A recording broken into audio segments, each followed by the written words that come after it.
بسم اللہ الرحمن الرحیم۔ یاجوج ماجوج کے متعلق مقاتل کا قول ہے کہ یہ یافس بن حضرت نوح علیہ السلام کی اولاد میں سے ہیں، اور شیخ محی الدین نووی رحمۃ اللہ سے پوچھا گیا کہ کیا یہ آدم و حوا کی نسل سے ہیں اور ان کی عمر کتنی ہے، تو انہوں نے جواب میں فرمایا کہ اکثر علماء کے نزدیک یہ حضرت آدم علیہ السلام کی نسل سے ہیں، مگر بی بی حوا سے نہیں ہیں۔ اسی طرح وہ ہمارے صرف باپ شریک بھائی ٹھہرے، اور ان کی عمر کے متعلق کوئی صحیح بات منقول نہیں ہے۔ اس پر علماء کرام کا اتفاق ہے کہ یاجوج ماجوج حضرت یافس بن حضرت نوح علیہ السلام کی اولاد ہیں۔ نبی کریم صلی اللہ علیہ وآلہ وسلم سے کسی نے پوچھا، یا رسول اللہ صلی اللہ علیہ وآلہ وسلم، کیا آپ صلی اللہ علیہ وآلہ وسلم کی دعوت یاجوج ماجوج تک پہنچی ہے یا نہیں؟ آپ صلی اللہ علیہ وآلہ وسلم نے فرمایا، شب معراج میں میرا گزر ان کے پاس سے ہوا، میں نے ان کو دعوت اسلام بھی دی مگر انہوں نے قبول نہیں کی۔ بخاری و مسلم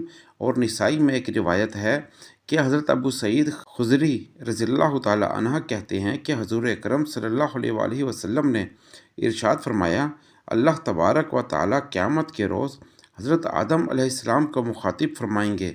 حضرت آدم علیہ السلام جواب دیں گے، اللہ تعالیٰ کا ارشاد ہوگا، اے آدم باس النار، جہنمی لشکر کو نکالیے۔ حضرت آدم علیہ السلام پوچھیں گے، باس النار کیا چیز ہے؟ اللہ تعالیٰ فرمائیں گے، ہر 1000 میں سے 999 دوزخ میں اور 1 جنت میں جائے گا۔ پھر حضور صلی اللہ علیہ وآلہ وسلم نے فرمایا، یہی وقت ہوگا جب کہ بچے بوڑھے ہو جائیں گے، جیسے کہ فرمان باری تعالیٰ ہے، یعنی حاملہ عورتوں کا حمل ساقط ہو جائے گا۔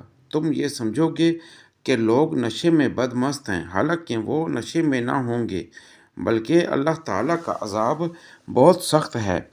یہ بات صحابہ کرام رضی اللہ اجمعین پر بہت گراں گزری۔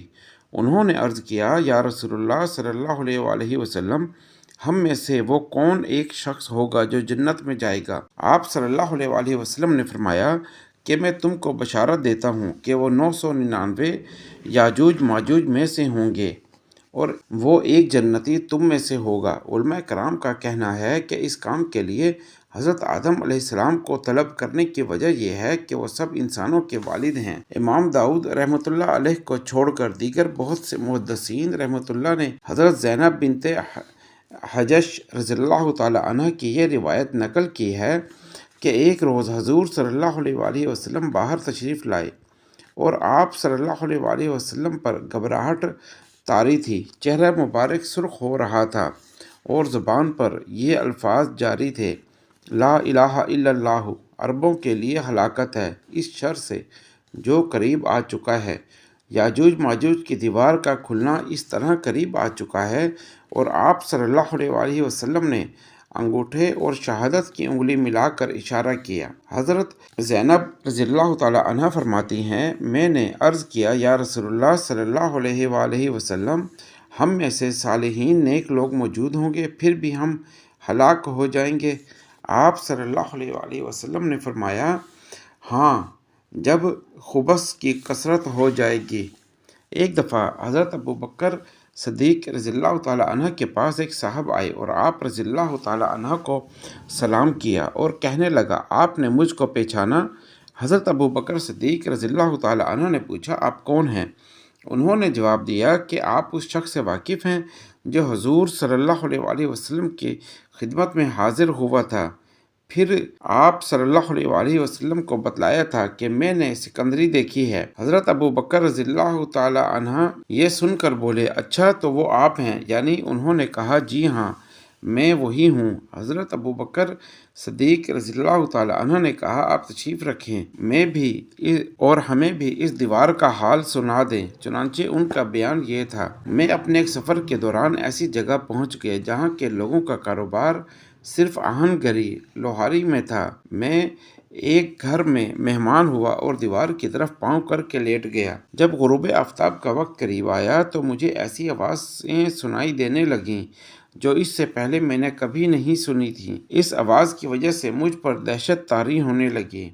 یہ دیکھ کر صاحب خانہ نے مجھے تسلی دی کہ گھبرانے اور ڈرنے کی کوئی بات نہیں، آپ کو یہاں کوئی خطرہ نہیں ہے۔ یہ ان لوگوں کی آواز ہے جو اس وقت دیوار کی سامنے کی دیوار سے واپس جا رہے ہیں۔ اگر آپ کو تکلیف نہ ہو تو آپ اس دیوار کو دیکھ سکتے ہیں۔ میں نے کہا کہ میں اس دیوار کو ضرور دیکھوں گا۔ چنانچہ میں نے جا کر اس دیوار کو دیکھا۔ اس میں لگی ہوئی لوہے کی اینٹیں ایسی لگ رہی تھیں گویا وہ چٹانیں ہیں، اور ان کے درمیان ٹھوکی گئی کیلیں کڑیوں کی طرح معلوم ہوتی تھیں۔ وہ دیوار دور سے دیکھنے میں ایسی محسوس ہوتی تھی گویا وہ یمنی چادر سے ہے جس پر بیل بوٹے سجے ہوئے ہیں۔ جب میں سفر سے اپنے وطن واپس پہنچا تو میں نے حضور صلی اللہ علیہ وآلہ وسلم کی خدمت اقدس میں حاضر ہوا اور آپ صلی اللہ علیہ وآلہ وسلم کو یہ پورا واقعہ سنایا۔ آپ صلی اللہ علیہ وآلہ وسلم نے مجھ سے اس کی کیفیت دریافت کی، چنانچہ میں نے اس کا پورا حال بیان کر دیا۔ آپ صلی اللہ علیہ وآلہ وسلم نے فرمایا، جو شخص سکندری کو دیکھنے والے کو دیکھنا چاہتا ہو وہ ایک شخص کو دیکھ لے۔ حضرت ابو بکر رضی اللہ تعالی عنہ نے یہ سن کر فرمایا، آپ نے بالکل صحیح اشارہ فرمایا۔ ربنا تقبل منا انک انت السمیع العلیم، صدق اللہ العظیم۔